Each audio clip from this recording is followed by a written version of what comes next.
Good morning! My name is Kelvin Dumalaos from Longreach Team Rockstar. Ngayon, ang ipapakita ko naman is one of the powerful products of Longreach, which is the PiCap. So, anong ginagawa nito? It converts acidic na tubig into alkaline water. Is that good? Okay. Para mas maintindihan nyo, mostly kasi ang katawan ng tao ngayon is acidic.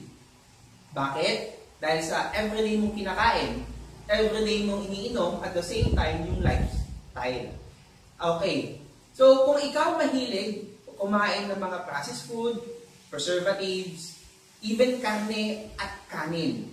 Yan. Mga junk foods, sweets, yan yung mga contributors kung bakit acidic yung katawan natin.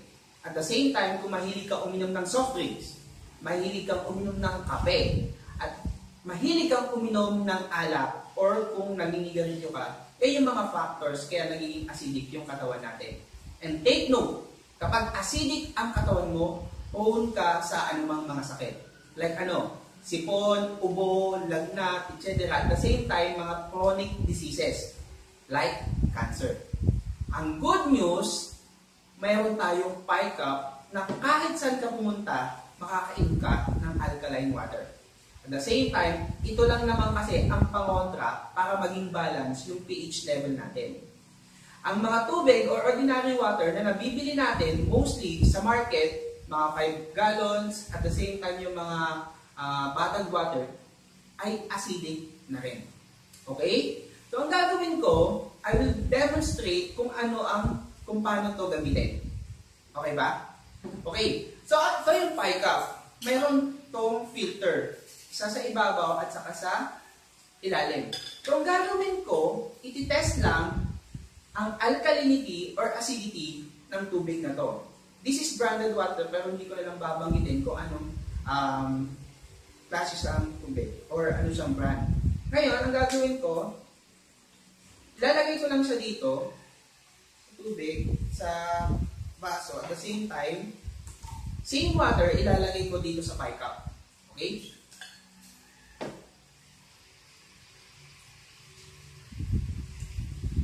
Yan. Para ito gumana, kailangan mo siyang i-shake. So, parang alalang din na exercise. Okay? Kabila. Yan. Paano naman pag ayaw mong i-shake? So, we suggest, dapat nakataob siya. At kailangan puno para magtama yung filter. So, ang gagawin ko, iti-test ko lang itong tubig na to using pH tester. Okay. Ito yung pH chart. So, mamaya, makikita nyo, kung ang kulay ng tubig ay from orange to yellow, ibig sabihin, yung tubig na yan is acidic. Okay. Pag green naman ang tubig, ibig sabihin, neutral. At kapag blue to violet, ibig sabihin, alkaline yung tubig. And ideally, ang pH level na kailangan ng katawan natin is nasa 8.5. Okay? Yan. So, iti-test ko to.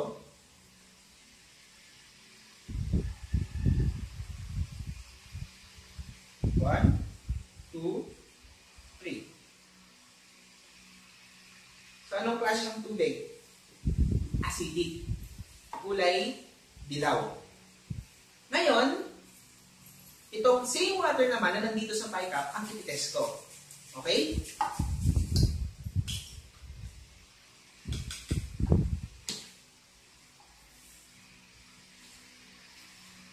So, using pH tester pa rin para matest natin kung anong klase sa tubig. 1, 2, 3. So, napansin nyo? Ibig sabihin, yung tubig na galing sa PiCap ay alkaline water na. Is that good? Okay. So, ngayon, meron akong soft drinks dito. Iti-test natin kung alin ba siya alkaline or acidic. Okay? Using the dropper. Nakinig yan? Woo! Yan. So, bago pa. So, lalagyan ko lang. Kukuha lang ako ng dropper. Yan. And then, papatakan ko lang dito.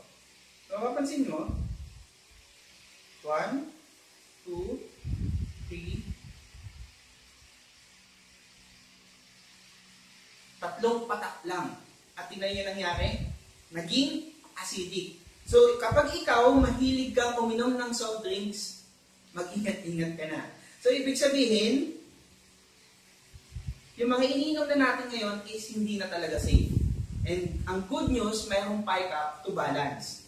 So, let's say, yan yung katawan nyo, and iinom kayo ng tubig galing dito sa PICAP. Okay?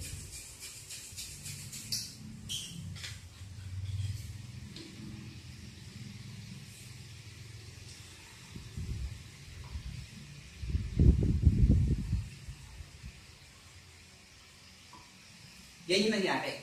Binabalance niya yung pH mo hanggang sa maging normal. Is that good? Ibig sabihin, kapag ganun ang nangyari, iwas ka na, o kaya control, balance na yung pH level mo.